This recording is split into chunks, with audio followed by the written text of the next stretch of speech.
Good morning, class. Today we are going to solve question number 18.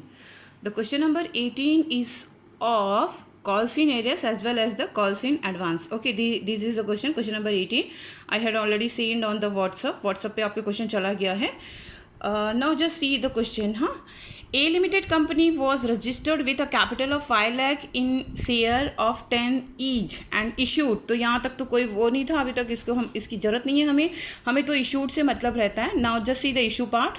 Issued 20,000 such share at a premium of 2. तो 20,000 shares है और 2 rupees का premium लग रहा है ना.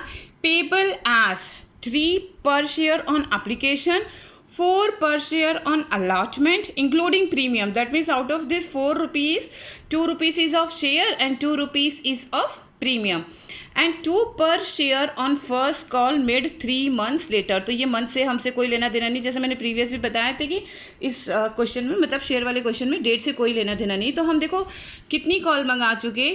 2 रुपीज़ 2 रुपीज़ अप्लीकेशन पे मंगाए, 4 रुपीज़ जो है वो अलॉटमेंट में मंगा लिए, और ये कह रहा है कि शेयर फर्स्ट कॉल जो हुई है वो भी गई है 2 रुपीज़ की. नहीं, 3 रुपीज़ अप्लीकेशन पे है. सॉरी क्लास, 3 रुपीज़ अप्लीकेशन पे है, 4 रुपीज़ अलॉटमेंट में है, 2 रुपीज़ फर्स्ट कॉल में है. और फाइनल कॉल की बात अभी नहीं कर रहा है, तो हमें पता नहीं फाइनल कॉल जा रही है कि नहीं जा रही. तो अभी तक अकॉर्डिंग टू क्वेश्चन सिर्फ हमारी फर्स्ट कॉल गई है. Now all the money payable on application and allotment were duly received. इसका मतलब एप्लीकेशन और अलॉटमेंट तो बहुत अच्छे से आ गया है ना. बट अब आ गया एरियर और advance. When the first call was made, one shareholder paid the entire balance on his holdings of 300 shares. देखो हाँ, when the first call was made, जब फर्स्ट कॉल गई, one share holder paid the entire balance. एक share holder ने जिसके पास 300 share हैं उसने अपने पूरे पैसे दे दिए.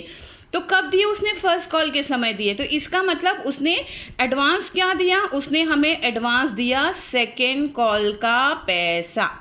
क्लियर है? फर्स्ट कॉल तो गई थी हमारी, फर्स्ट कॉल तो हमने मांगा ही था. तो फर्स्ट कॉल जो गई हमारी तो वो तो गई थी, हमने मांगा ही था, फर्स्ट कॉल तो भेजा ही था हमने.